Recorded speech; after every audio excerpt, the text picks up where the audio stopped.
Fifth class, कैसे हैं आप सब? आई होप आप सब ठीक होंगे एंड अपनी स्टडी कंटिन्यू कर रहे होंगे।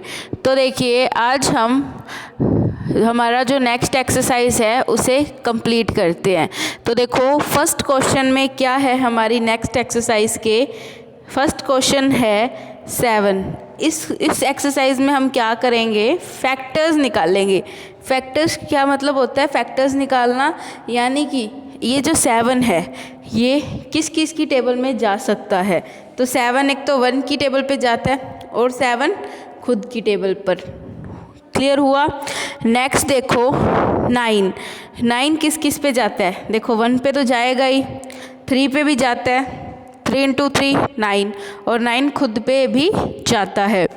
नेक्स्ट और डिस्कस कर लेते हैं अपने 16 क्या होता है। 16 खुद की टेबल में तो जाता ही है, 2 की टेबल पे भी जाता है, 2 8 जा 16, 4 की टेबल पे जाता है, 4 × 4 16, 8 की टेबल पे भी जाता है, 8 × 2 16, और 16 की खुद की टेबल पे भी जाता है। तो देखो आपको आपकी 5.2 जो एक्सरसाइज है इसके फर्स्ट क्वेश्चन में फैक्टर्स निकालने हैं, ठीक है, यानी कि फैक्टर्स आप लोग कर लोगे।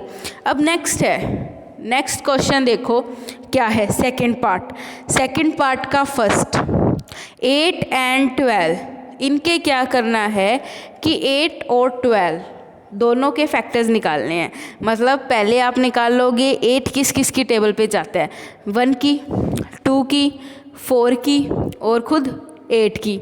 फिर आप लोग निकालोगे 12 के फैक्टर्स कि 12 किस किस की टेबल पर जाता है, 1 की, 2 की, 3 की, 4 की, 6 की और खुद 12 की।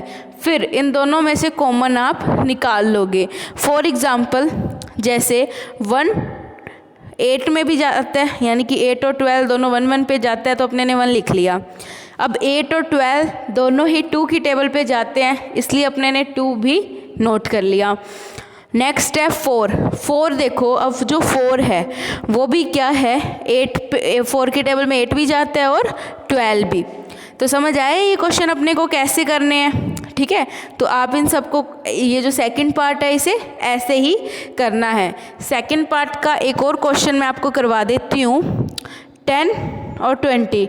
10 और 20 देखो किस किस की टेबल पे जाते हैं इकट्ठे। तो 1 की टेबल पे तो जाते ही हैं, 2 की भी, 5 की टेबल पे भी जाते हैं और 10 की टेबल पर भी। तो आप थर्ड और फोर्थ क्वेश्चन खुद कर लेना। नेक्स्ट है थर्ड पार्ट हमें क्या करना है, 21 और जो 28 है, क्या 21 और जो 28 है वो देखो किस किस की टेबल में जाते हैं। तो पहले 21 का निकाल लेंगे, फिर 28 का निकाल लिया। अब इन दोनों में से देखेंगे लार्जेस्ट फैक्टर, यानी कि एक ऐसा फैक्टर, यानी कि एक ऐसा नंबर ढूंढना है हमें जो 28 भी उससे कट जाए और 21 भी। मतलब हमें ये देखना है कि जो 21 के फैक्टर्स होंगे उनमें वो भी किसके कॉमन हो, फैक्टर ऑफ 28 के। बात क्लियर हुई? नेक्स्ट क्वेश्चन हम करते हैं, फोर्थ क्वेश्चन। हमें इसमें फैक्टर्स निकालने हैं, मतलब 45 का फैक्टर, यानी कि 45 किस किस पे जाता है इसे देखेंगे। फिर हम देखेंगे 75 किस किस पर जाता है। इन दोनों का जो कॉमन फैक्टर है, यानी कि ये दोनों 15 पे जाते हैं, तो ये क्या हो जाएगा, लार्जेस्ट फैक्टर हो जाएगा। लार्जेस्ट क्यों? क्योंकि 15 से ज़्यादा कॉमन फैक्टर इनके इक्वल में नहीं है। बात क्लियर हुई? नेक्स्ट देखो, नेक्स्ट क्वेश्चन भी ऐसे ही करने हैं, फैक्टर ऑफ 12। इस क्वेश्चन में 12 18 दोनों देख लेंगे किस किस की टेबल पे जाएंगे। फिर हम क्या करेंगे, फिर देखेंगे 24 किसकी टेबल पे जाएगी।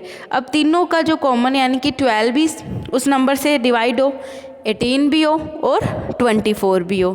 क्लियर हुआ? अगला क्वेश्चन भी ऐसे ही होगा। बाकी मैं आपको क्या करूँगी, इनकी इमेजेस सेंड कर दूँगी ताकि आप कर सकें। ये भी क्वेश्चन ऐसे ही है। जो लास्ट पार्ट था ना इसका 8th पार्ट, उसे कट कर देना, वो नहीं आएगा हमारे एग्ज़ाम में। अब क्या है, मैं आपको इसके स्क्रीनशॉट्स भेज दूँगी ताकि आप अपना होमवर्क कर सकें और एग्ज़ाम की प्रिपरेशन अपनी साथ में रखें। जो भी मैंने करवाया है क्लास में सारे क्वेश्चंस वो कर लीजिएगा, इनफ है आपके लिए, ठीक है। इसे आप समझो और अच्छे से प्रैक्टिस करो। Thank you and have a nice day.